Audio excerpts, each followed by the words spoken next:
पढ़ लिया, फिर उठ जाओ, फिर उठ जाओ, फिर मनन करो, सोचो, कनेक्ट करो।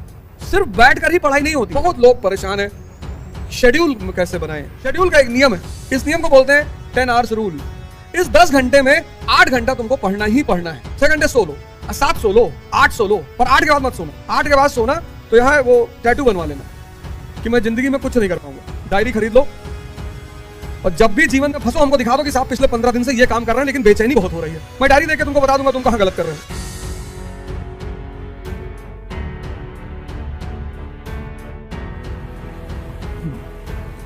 जय हिंद फ्रेंड्स।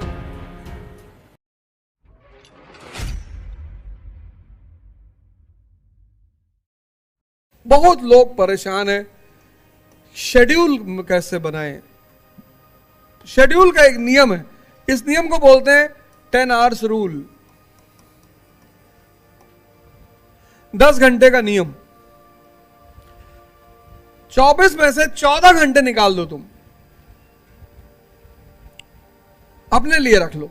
6 घंटे सो लो, 6 घंटे सो लो, 7 सो लो, 8 सो लो, पर 8 के बाद मत सोना। 8 के बाद सोना तो यहां वो टैटू बनवा लेना कि मैं जिंदगी में कुछ नहीं कर पाऊंगा, और जब देखते रहोगे तो याद आता रहेगा। 8 के बाद मत सोना अगर तुम बीमार नहीं हो तो। बीमार हो तब तो सो, क्योंकि सोने से बीमारी में हीलिंग होती है। जब बीमार रहो तब सो, जितना सोओगे उतना हीलिंग होगी, शरीर स्वस्थ होगा। लेकिन अगर बीमार नहीं हो तो 6 घंटे सो लो या मैक्सिमम 8 सो लो। 8 भी सोओगे तो 14 घंटे में से 6 तुम्हारे पास बचेगा। 8 से 14, 2 घंटा तुम्हारा अपना दिनचर्या जीवन की, वॉशरूम चले गए, नहा लिए, ब्रश कर लिए, योग ध्यान आसन कर लिए, 4 घंटे तुम्हारे पास बचे हैं, वो तुम एक्स्ट्रा रख लो अपने पास। अब जो लोग 8 घंटे क्लास में हैं उनके पास 2 घंटा यहां बच रहा है। जो लोग 8 घंटे, अभी पहली मैं इस क्लास की बात कर रहा हूं, दूसरी क्लास से, 2 घंटा यहां और 4 घंटा यहां, 6 घंटा स्पेयर है उनके पास। इस 4 घंटे में अगर वो चाहें तो अपना कुछ क्रिएटिव वर्क कर सकते हैं।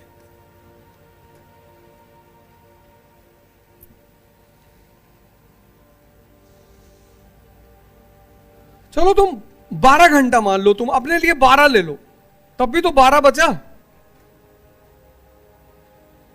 चलो 10, हम 10 मान के चल रहे हैं। इस 10 घंटे में 8 घंटा तुमको पढ़ना ही पढ़ना है। लेकिन एक जगह बैठ के नहीं पढ़ना है। पढ़ना कैसे है? एक टॉपिक उठाओ, एक कोई टॉपिक उठाओ। जैसे तुमने एक टॉपिक उठाया मनसबदारी,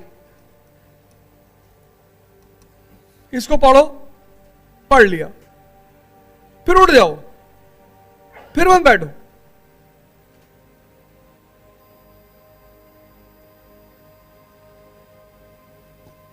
फिर मत बैठो तुम, फिर उठ जाओ, फिर उठ जाओ, फिर मनन करो, सोचो, कनेक्ट करो। क्यों था यार? अच्छा इसलिए था, ये बैकग्राउंड था। सिर्फ बैठकर ही पढ़ाई नहीं होती है। 12 घंटे का शेड्यूल बनाओ, 10 घंटे का बनाओ, 6 घंटा बैठो, टुकड़े में बैठो। जो यहां 8 घंटे पढ़ रहे हैं उनको तो खैर 6 घंटे की जरूरत ही नहीं, 2 घंटे की और जरूरत है घर जाकर। जो पूरा दिन भर किया है उसको एक बार सोने से पहले रिपीट कर लें, वॉक कर लें, घूम लें। 2 घंटा वॉक में लगता है।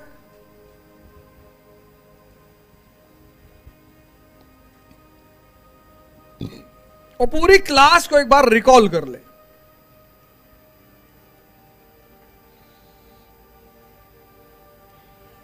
अपने पिताजी को फोन कर ले, जो करंट डेवलपमेंट है उनसे बतिया लें कि पापा पता है रूस में क्या रहा। भाई कर लें, बहन कर लें, दोस्त कर लें, सब तो बनाए घूम रहे हो, गर्लफ्रेंड बॉयफ्रेंड, ये किस दिन काम आएंगे? और अगर ये तुमसे इन मुद्दों पे बात नहीं कर रहे हैं तो इनको मार के भगाओ, ये खून पी रहे हैं तुम्हारा।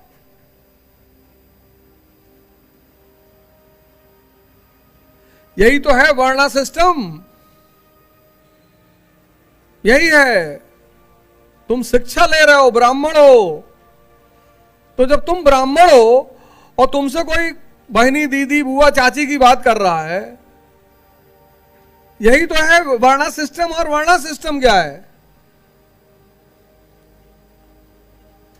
भाई? बात करो, पिताजी से दोस्ती उनको बताओ, इकोनॉमी में क्या चल रहा है, पॉलिटी में क्या, 1 घंटा 19 बात कर लो, उनका बीपी ठीक रहेगा कि बिटिया हमारी इतना बढ़िया पढ़ रही है।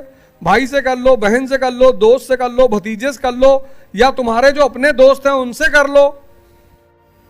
मैं तुमको एक बात स्पेसिफिकली बता दूं इस क्लास में कि जितने लोगों के संबंधी उनसे इस पढ़ाई के अतिरिक्त जो भी बात कर रहे हैं, वो उनका जीवन का विनाश कर रहे हैं, वो उनको बर्बाद कर रहे हैं, बर्बाद। इसलिए आश्रम व्यवस्थाओं में विजातीय लोगों को नहीं रखा जाता। तुम कभी हमारे साथ चलोगे सक्तेशगढ़, तो वहां जो साधु महात्मा लोग हैं वो अलग, संसारी अलग रहता है। साधुओं को संसारियों के साथ सोने नहीं देते। संसारी बदतमीज है ना, वो बेचारे बड़े मुश्किल से साध कर अपने आप को किसी तरह ट्रैक पर आए हैं,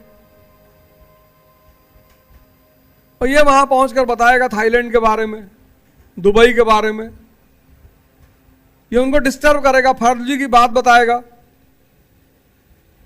जब भी तुम पढ़ते हो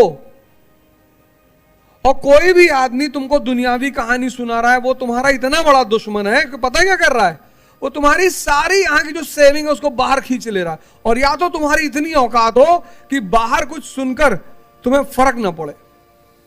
और आज 95% लोग यही कर रहे हैं। क्लास से निकले, शुरू क्लास से निकलने के बाद आदमी को 1-2 घंटा मौन होना चाहिए। डायरी खरीद लो, और जब भी जीवन में फंसो हमको दिखा दो कि साहब पिछले 15 दिन से ये काम कर रहे हैं लेकिन बेचैनी बहुत हो रही है। मैं डायरी देख के तुमको बता दूंगा तुम कहां गलत कर रहे हो। हमसे मिलने जब भी आओ डायरी लेकर आओ, बिना डायरी के मत आओ। बिना डायरी के हमसे कोई मिलने ना आए कि साहब हम ऐसा हो रहा वैसा ना, हमको दिखाओ तो तुम क्या कर रहे हो पिछले 15 दिन से। शेड्यूलिंग, 10 आवर्स का नियम, 6 घंटा बैठ के पढ़ेंगे, 4 घंटा घूम के पढ़ेंगे, एक फिक्स टारगेट रखेंगे, उसको पूरा करेंगे। जो 8 घंटे की क्लास में उनको टारगेट तो क्लास ही है, क्लास खत्म कर ले बस, बहुत है। शेड्यूल बनाओ यार। सुबह उठे तुमको पता ही नहीं आज क्या करना है। प्रतिदिन व्यक्ति को एक जीवन मिलता है। रात जब तुम सोते हो, तुम्हें अभी अंदाजा नहीं है इस बात का कि सुबह उठना कितनी बड़ी उपलब्धि है। जैसे ही व्यक्ति नींद में गया, उसके मृत्यु होने की संभावना बढ़ जाती है।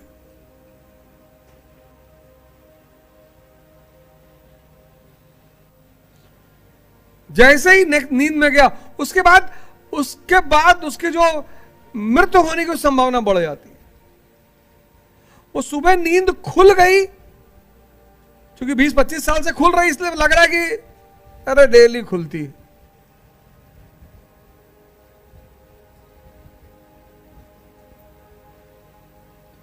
जैसे तुम्हारे पास आंखें हैं, इसलिए तुमको आंखों की वैल्यू नहीं पता।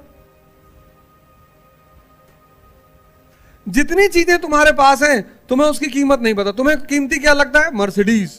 जिसकी मर्सिडीज देख लियो तो ऐसे आधा घंटा देखे जा रहे हो। किसी अंधे के साथ रहो एक दिन, उसको क्या पता यार सूरज चमकता भी है। तो जब कहोगे कि सूरज चमक रहा होगा, हमको क्या पता चमक रहा है कि नहीं चमक रहा है।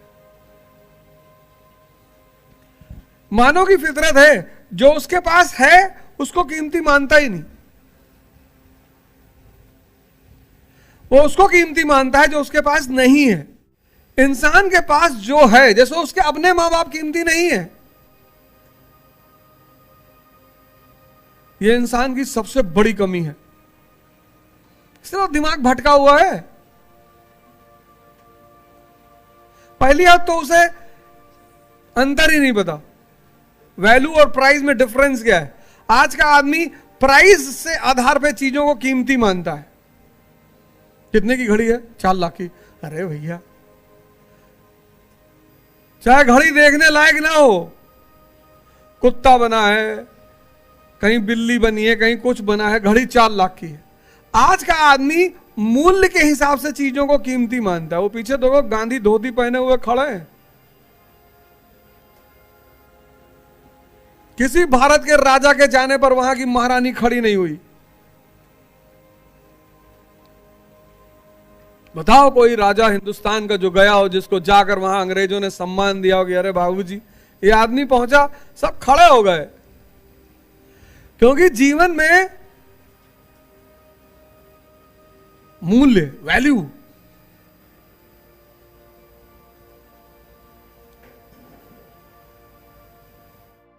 इस देश में ह्यूमैनिटीज पढ़ाई नहीं आती 12th तक।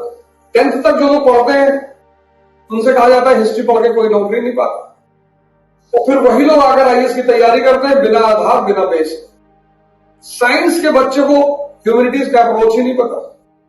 तो कुल मिलाकर जब आप ग्रेजुएशन के बाद तैयारी करने जाते हैं तो 2 लाख रुपए फीस का शुद्ध नुकसान होता है बिना बेस।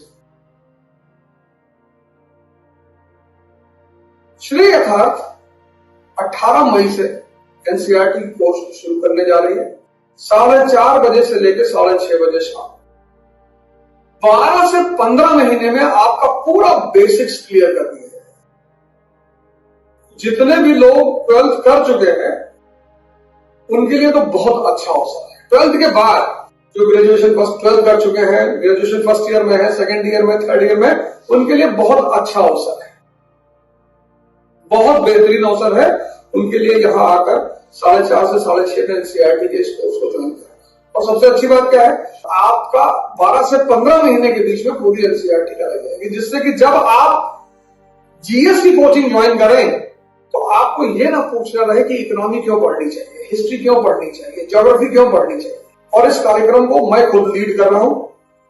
मेरे नेतृत्व में यह कार्यक्रम चलेगा। यहां पर श्री यथार्थ 4:30 बजे से 6:30। Thank you.